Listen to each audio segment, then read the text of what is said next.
All right, now we're welcoming in Dave Campbell's Texas football, college football insider, Shehan Jeyarajah, into the minor lounge on the We Are Going to Win podcast. Shehan, how are you doing today?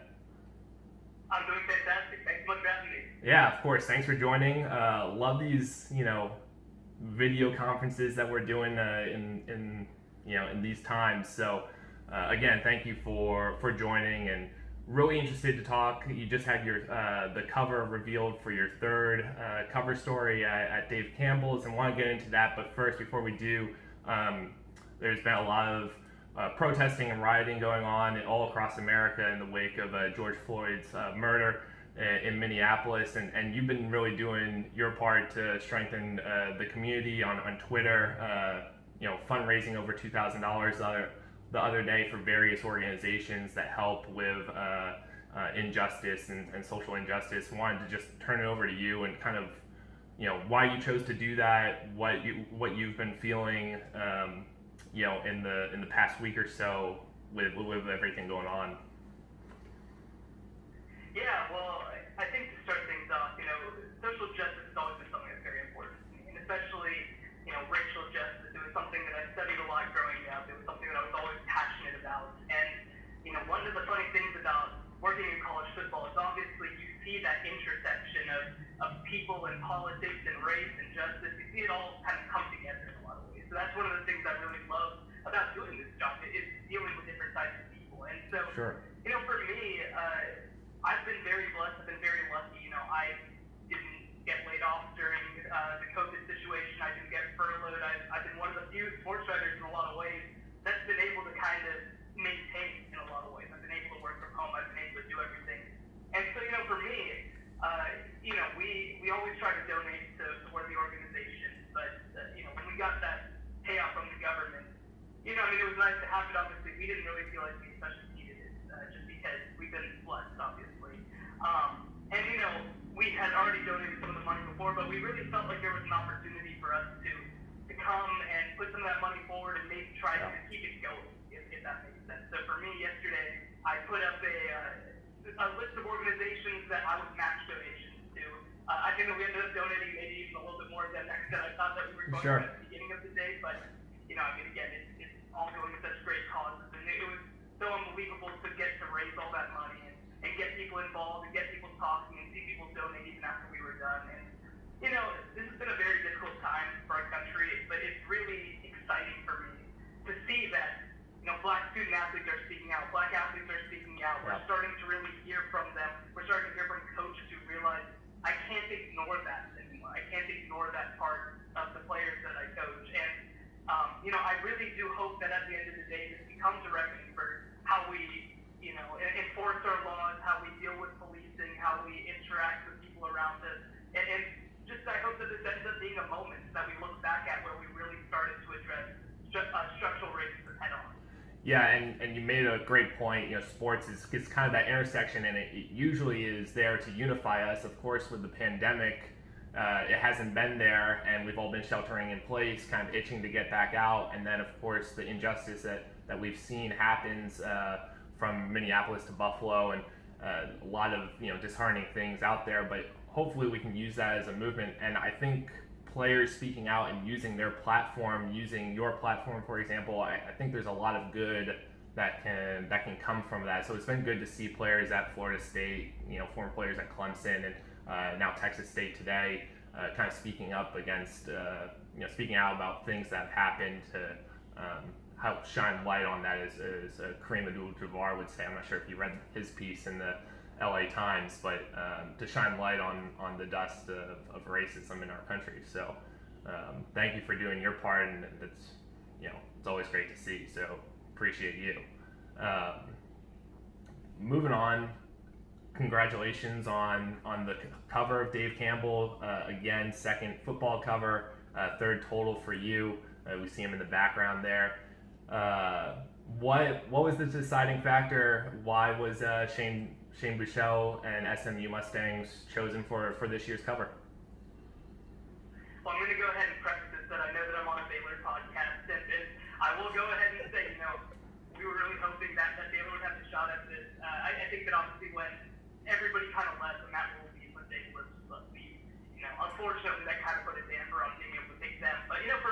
Sure. When we go into this, we really try to find what we feel is the biggest story in Texas college football. And that can mean many different things. Sometimes it means obviously a big thing happening at a big school, and sometimes it means a program getting to 10 wins for the first time since 1984. Mm-hmm. And so for us, we saw when Shane Michelle did up close and personal. We're based out of the Metroplex. Right. We're around SMU a whole lot, and it was just amazing because the roster from year to year didn't change that much. Okay. A lot of the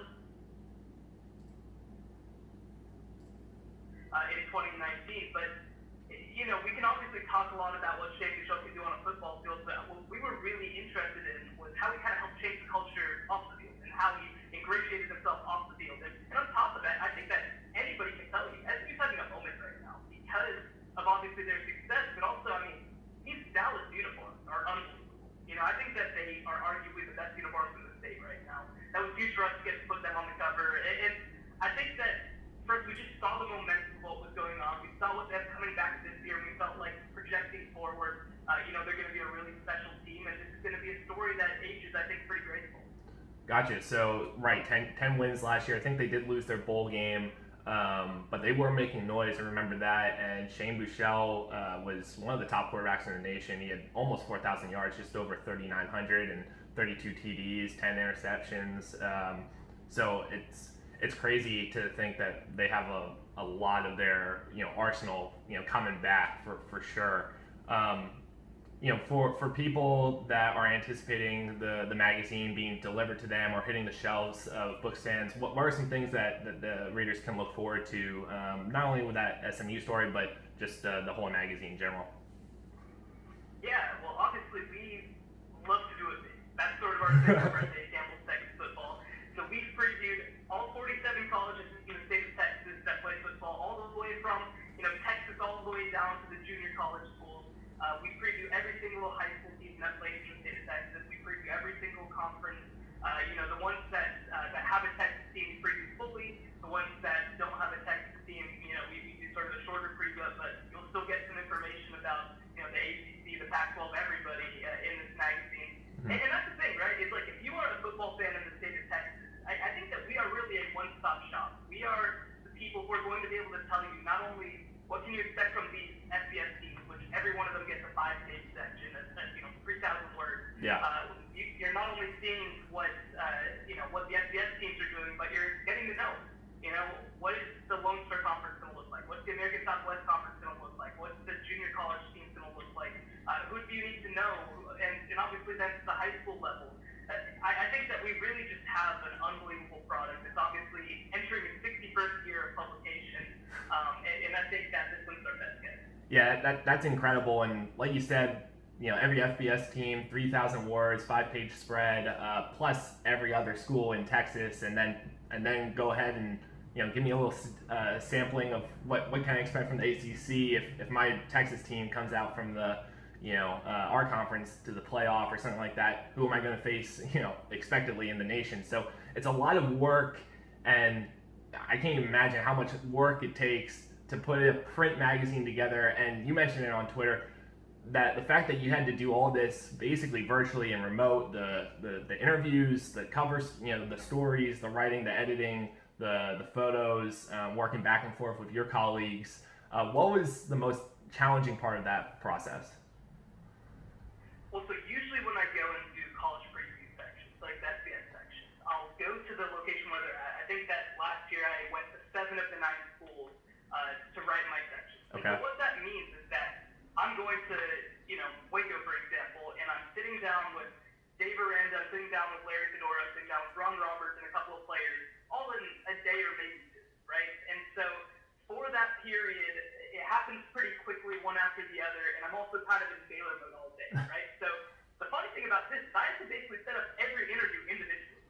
So I would have days where it would be like, I have UTEP coach Dana Dimmel in the morning, I have Texas Tech defensive coordinator in the afternoon, and I've got Charlie Brewer in the evening. And so, I have to jump around right. from team to team to team, trying to get into the weeds with every single one of them. And obviously, again, we're talking about just for the FBS sections, I would say that I did between 3 and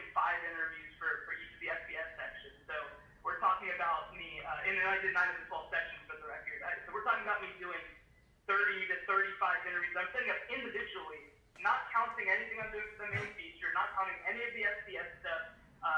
It's just really up there to have to set up so many of those things individually. And again, in the middle there, because the weeks that I was really supposed to go and start doing this were the weeks that COVID hit. And so, like, I lost basically 2 weeks in the middle there. So it was a mad sprint to the finish line in a lot of ways, but I'm really happy with what we came out with. Sure, and then you're up transcribing them yourself. I mean, it's a pain to transcribe interviews. I mean, it's like, don't want to do this, even if it's a 10-minute press conference or whatever. I couldn't imagine. I'm sure some of your conversations get really in depth.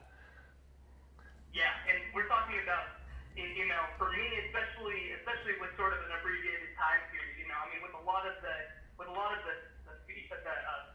like the preview interviews, I would transcribe sections of them, and I'd try to go through them 2 or 3 times, maybe listening to them at like a quicker speed, just to try to make sure I didn't miss anything positive I did. And for the making feature, though, like I feel like it's important for me to transcribe basically every word that's relevant to what I'm doing. So I transcribed like 12,000 words just for the main feature alone, and so it's a huge undertaking, and I'm glad that that we've reached the finish line. Yeah, that's incredible. As you mentioned, this is more of a Baylor podcast. We went to Baylor together, worked in the Bear Pit together. Both your football cover stories have been Texas quarterback and a former Texas quarterback. So you're not showing a lot of love to the Baylor Bears, but just give me a hard time for that. But what can Baylor fans be excited about for the Baylor season? Yeah, well, so it was really interesting to get to talk to Jeyarajah for this preview, right? Because he's not somebody who talks a lot at his previous stuff. LSU basically didn't make coordinators available, which is a whole other thing we don't need to get into.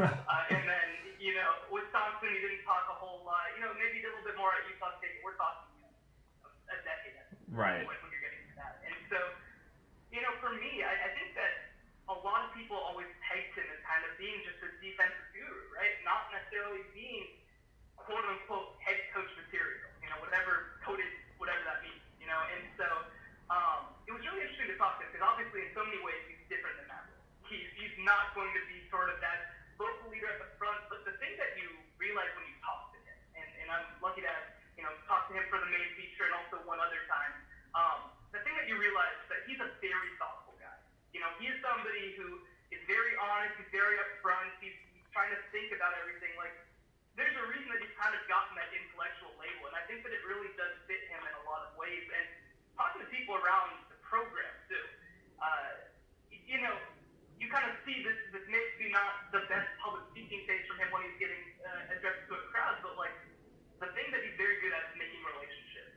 Everybody that I've talked to on staff is just so impressed by him and so impressed by his vision for the program and what he's put together. I mean, again, he's a pretty young guy, obviously only 43 years old. Right. And same with the players. You're talking about a guy who's going to come in there and build relationships with his players. He's going to recruit hard. He's going to recruit from a relational perspective. And one thing that I talked about, I can't even remember how much I put this in the preview, was that I asked him, you've been at LSU, which is very much a recruiting first program. You've been at Wisconsin, which is very much a development first program. You've been at Utah State, where you're kind of having to do a little bit of both. Mm-hmm. What do you kind of envision? And he says, I feel like we're trying to recruit in a way that's similar to Wisconsin, but with more upside because we're in Texas. We can recruit those developmental guys and then maybe hit on a couple of big-time players to go along with that. And so, obviously, the thing that I love about this situation so much for Baylor is I think the staff is incredible. I think that Miranda's very impressive. I think he brought some fantastic assistance from LSU. I think Larry Fedora is the home run hire of the offense. Yeah. And keeping Joe McGuire is, of course, the home run hire. I mean, I just think that there's so many things going for Baylor.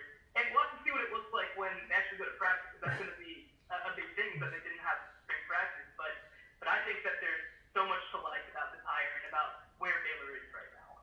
Yeah, Dave Aranda seems very similar to Matt Rule in the sense defensive-minded, young guy. I would assume energetic on the practice field, even though, like you said, we haven't had spring practice. But just, keep going with that defensive, just mindset, building blocks, continue to develop the program. I like that comparison, Wisconsin, but in Texas. I think that's very apt. And you mentioned it, Larry Fedora comes in. I think there's going to be a lot more offense to be had, whereas in the Coach Rule era, in that Rule era, that sometimes it was a struggle.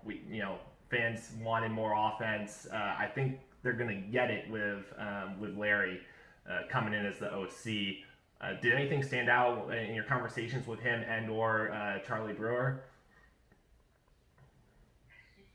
Yeah, a lot. And so the funny thing about it, right, is that a lot of defensive coaches, when they first get a head coaching job, they run a very safe offense, right? Like, I mean, I think that calling the previous offense stage is like maybe a little unfair. I think that they were a little bit more aggressive than that. But like a lot of teams just straight up from the Georgia model, for example. Like Georgia runs their offense the way that they do by choice. It's not an accident. And so, but talking to Dave Aranda, he was kind of like, look, I mean, we won a national title at LSU with an explosive offense. Right. We won a national title even though our defense didn't rank number 1 in the nation, which it has done before. And so to him, you obviously have that defensive component where you're putting up, elite defenses, but he really wanted to bring in an offense that he knew that he had trouble defending, right? And so that was a big thing for Larry Fedora, that he's really been a leader in that category. He's going to run, more of what Charlie Brewer was used to running in high school. He's going to run more of the spread. It's going to be more quick decisions. I think it's going to be great news, obviously, for keeping Charlie healthy. He's just getting the ball out of his hands a little quicker than a pro-style system where he's having to stand there for 5 seconds and wait for routes to develop. I think it's going to be quicker developing than that. And yeah, I mean, it's funny because you obviously look at the personnel that Baylor has on offense. It's clear that from a recruiting perspective, Baylor still has clout on that side of the ball with the level receivers that they have, level running backs that they have, etc. And I actually think that, on defense, there might be a step back, obviously, just losing 9 starters and 2 All-Americans. Right. But I think that a lot of that's going to be picked up on offense. I think that the offense is going to be more aggressive, is going to be more explosive, is going to be a lot more spread out, and I think that Charlie Brewer is actually the perfect fit for this offense. I think this is really what he was built to do, and he's been such a good quarterback that obviously he thrived in the previous offense as well, even though it wasn't necessarily catered to him. But I think that his experience with that mixed in obviously with what they're bringing in now, with more quick decisions, with more getting the ball out quickly, with more getting guys into space, I think it's going to be a really good complement to what Baylor expects to have on defense. Yeah, I think you see it last year.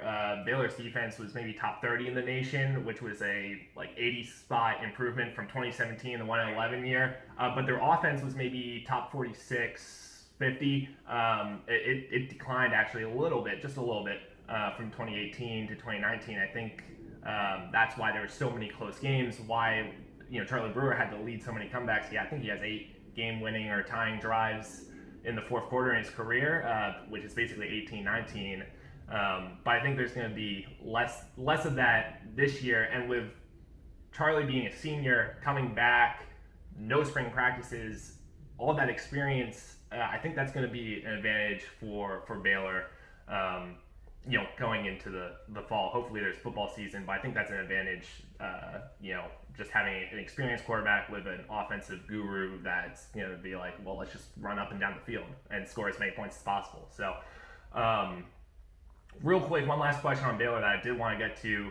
Dave Aranda comes in, brings a great staff with him, and recruiting is booming again. It kind of reminds me of when Matt Rule came in and he hit the recruiting trail hard. It seemed to be a lot of similarities as well, which I think just goes to the development of the Baylor program. What have you seen from the recruiting trail of Baylor covering Texas, et cetera? Yeah, I think it's been really interesting, and I think another thing that you have to look at is some of the guys that Aranda got late in the 2020 class as well. I think are really interesting prospects, and I think that this is an interesting time to be recruiting in college football because we're not getting all these camps, we're not getting the Spark test, we're not, a lot of schools are going to struggle because they're not necessarily going to have these numbers. I think we're going to look back in a lot of ways and see that the recruiting rankings that maybe we saw for the 2021 class aren't as good because you're just judging what's on tape and not having verified track times, not having verified Spark times, not having guys on campus. But the thing that I've been really impressed with Aranda's staff, and I think that this is a testament also to Joey McGuire, Sean Bell, the people who are already on campus,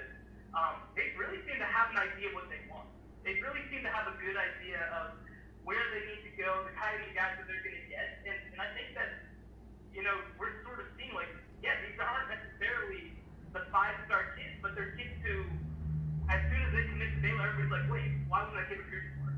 Why wasn't that kid rated higher? But based on the measurables, based on how big this kid is, how well he moves.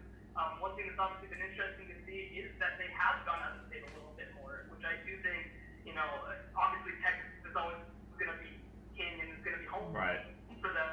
But I think that, they're going to be more aggressive going out of state, I think, because of the relationships that they have around the country with the coaching staff. And I think that I've been really impressed with them because I think that they've done a good job of identifying what they want, building those relationships, which I think is going to be a big strength for the staff. And look, the biggest thing that you say about it too, I think that last I checked in the 247 rankings, they were 20 something like that. They're doing a really good job, and that's not even counting that a couple of their kids maybe haven't really been evaluated yet. So I think that the early signs for the recruiting of this program has been really good. Now, I think that in addition to what they've got, building relationships with the 1 or 2 or 3 blue chip guys and building relationships and showing on the football field that this is going to maintain, I think that that's only going to be a good thing. But look, if you're going to have a staff come in, not even have an evaluation period, not even have spring practice, I think they're doing about as well as anybody could expect. As well as anybody could ask for, absolutely, at 100%. Transitioning a little bit from Baylor to just the Big 12, and then I want to get your thoughts on maybe 1 or 2 other programs in the state of Texas that we should keep an eye on. Big 12, what about those other Texas teams, Tech, TCU, and Texas? Any thoughts, just real quick, on each one and what they need to do to be successful this year?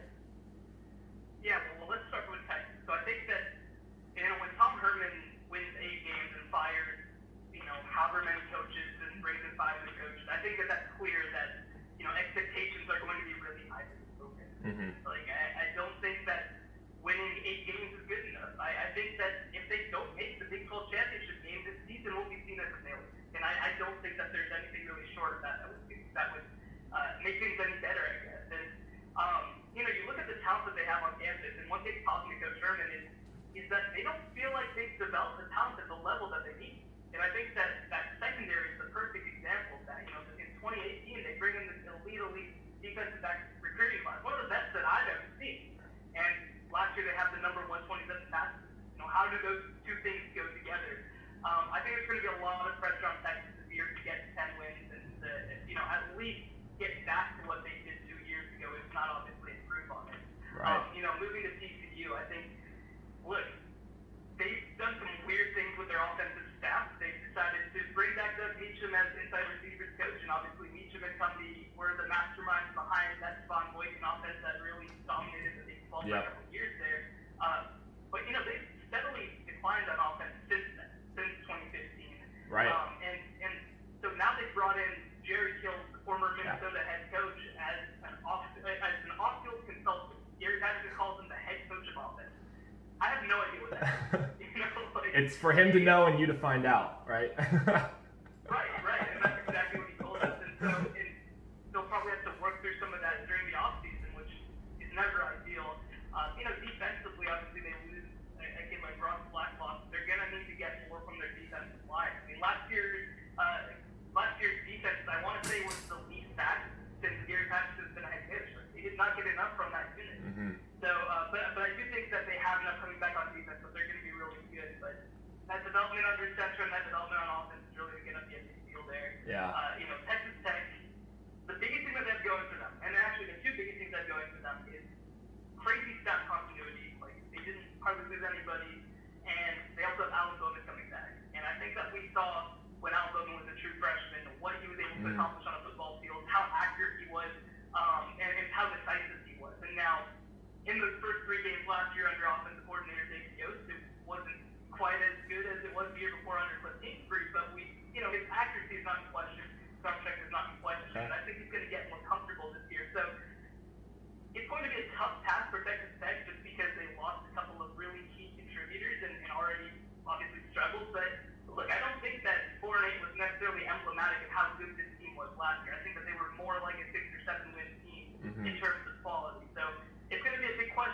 whether they can kind of step up with Bowman back and kind of make the most of that role.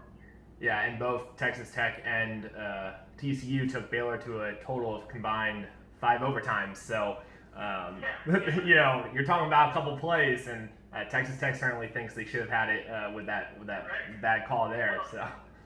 And you look at both TCU and Texas Tech. I mean, I can't remember the number off the top of my head, but yeah, it's unbelievable the amount of fourth quarter ball games they were in. I think that they were like in a combined 11 or 12 one-score ball games. Like it's just, you have to win those games, right? And that's something where when you have that continuity, which both these programs have, you think maybe the next year it'll get a little bit better. So we'll have to see whether they can kind of push that through. Yeah, absolutely.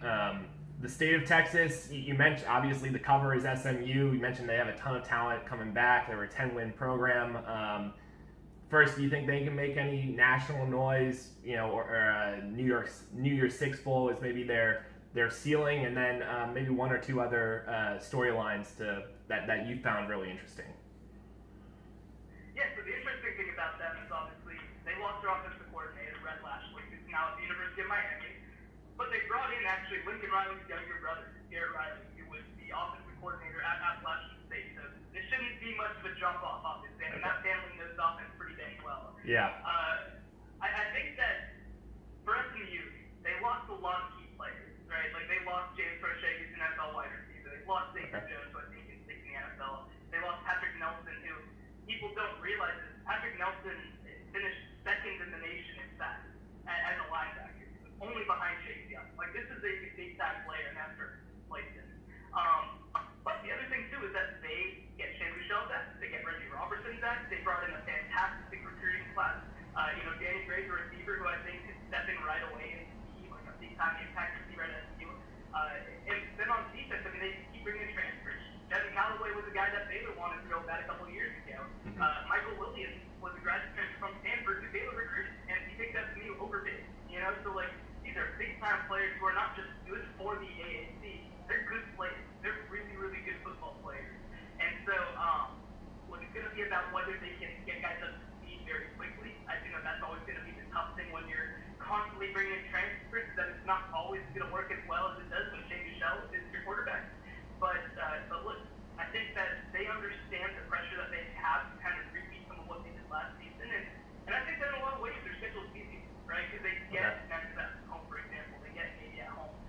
It's going to be a little bit easier for them in the AAC. So look, if they can get to 10 or 11 wins and compete for a New Year's Six Bowl, I think that we can officially kind of declare that SMU is back. Okay, well, great. And maybe a couple Texas programs that are off the radar, maybe not FBS, some storylines that you found really interesting as you were shifting through your daily interviews. Yeah, okay. Well, obviously, Mary Hardin Taylor is always one to know. They are obviously the kings of Division III, and you look at them obviously last year. They actually lost in basically the Sweet 16, which is the worst loss they've had in like 6 years. Right. So they're going to be back and motivated after really struggling last season and not being necessarily what they expected. And obviously, I think that a lot of people remember, they're coming off of having a vacated national championship back in 2016 over that whole Les Carr situation. And so I think they're going to be really motivated to come back and try to be better and improve. In terms of other FBS teams, I think that one team that people probably have not heard a lot about is Houston Baptist. Now, they're not necessarily going to be a team that's going to compete for the Southland, but they have one of the best quarterbacks in the state, Daly Sappy, a kid from Victoria. He was not recruited very much at all, and he came in last year in his second season and really was a dynamic player for them. He really changed that program. He got Houston Baptist, which has never won more than 2 games into the top 25. I mean, they were a really, really quality program. I think that's definitely one for people to keep an eye on. And look, I think if you're looking for another team in addition to Mary Hardin Taylor that's going to be able to come in and compete obviously at the highest level, I think Sam Houston State has a good chance to really be back this year. They're getting some consistency under Setcher, which was really the thing that killed them last year. But this is a program that has been to 3 national title games in the 2010s. Now, unfortunately, when you're in FCS, you just assume that you lose to North Dakota State when you get there. But they did get to those games, and I think that they have a good chance of coming back and really being competitive. Absolutely. prediction time. First, if do we have a season, and then kind of who's your 1-2 in the Big 12, and maybe your playoff picture. Yeah. So I do think we have football. I do think that obviously it's going to be a season that's always going to have an asterisk because, for example, at Oklahoma State the other day, and actually at Alabama the other day. Alabama, yeah. Alabama, 5 kids. 5 kids. 5 kids tested positive for COVID. And so that's going to be something that happens throughout the year. I think that we've reached a point now where we're not going to shut down an entire season because someone tests positive. We just have to be past that point in a lot of ways. Because somebody's going to test positive, obviously. Right. But for example, what happens if Jalen Waddle at Alabama tests positive? What happens if Mac Jones tests positive? What happens if Trevor Lawrence tests positive? What happens if Justin Fields tests positive? Right? Right. Obviously, we're going to handle these, I'm assuming, kind of like injuries where we just have to seclude a guy for 2 weeks, basically. But it's going to play a big part in the season. So obviously, on top of that, all conversations have to come in with that caveat. Yep. So starting with the Big 12, I think that Oklahoma's the favorite to win the conference until they lose the conference. Would agree. Yeah, 5 years running. That's unbelievable, right? So I think that Oklahoma, we still have to slot them at number 1 until somebody proves otherwise. I'm tried thinking against them, a couple of years ago, and I looked real stupid for doing it. And so I'm not gonna bother with that this year. The second team I think is gonna be really interesting. And actually, I think that it's gonna come down to the last week of the season. I think it's gonna come down to Black Friday in Stillwater. I think Oklahoma State versus Texas is going to be the game that decides who finishes second in the Interesting. conference and goes to play Oklahoma in the Big 12 title game. And I think Oklahoma State got it. I think that Oklahoma State is a team that people are talking about a lot this offseason. And I think it's a really good reason for it because you're talking about obviously bringing back Chuba Hubbard, who is going to be a New York. Right. There's no question about it. You're bringing back Tyler Walsh, who was a ballistic top finalist 2 years running. You bring back Spencer Sanders, who struggled a little bit as a freshman, but showed tremendous growth potential. Right. You bring back, I think, 4 starters on the offensive line. You bring back 10 starters on defense. And this is a team that probably was better than its record last year, and its record was fine. So I think that they're a team that's really going to thrive by having a lot of experience coming back, a lot of consistency of the coaching ranks coming back. And I think that they're a team that legitimately could challenge Oklahoma for a New Year's